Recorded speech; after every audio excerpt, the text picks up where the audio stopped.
Hi hello வணக்கம் guys. இது வரைக்கும் விடை தெரியாத மர்மமான விஷயத்தை பற்றி தான் இன்றைக்கி நம்ம பார்க்க போகிறோம். கொலம்பியாவில் என்ன சவுண்டு அப்படின்னே தெரியாமல் ஒரு நிமிஷம் நீடித்த சவுண்டை பற்றி தான் பார்க்க போகிறோம். அதுக்கு முன்னாடி சேனலை சப்ஸ்கிரைப் பண்ணிக்கோங்க. கொலம்பியாவில் 2018 அன்னைக்கு ஒரு மர்மமான ஒரு சவுண்டு, காதையே கிழிக்கிற மாதிரியான ஒரு சவுண்டு ஒரு நிமிஷத்துக்கு தொடர்ச்சியாக கேட்டிருந்துருக்கு.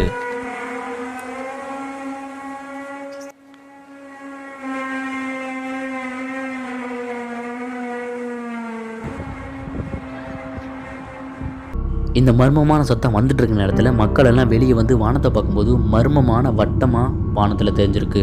இது உண்மையாக எதனால் வந்தது அப்படின்னு இது வரைக்கும் கண்டுபிடிக்கவே முடியலை. இந்த வீடியோ பிடிச்சிருந்தா சப்ஸ்கிரைப் பண்ணிக்கோங்க.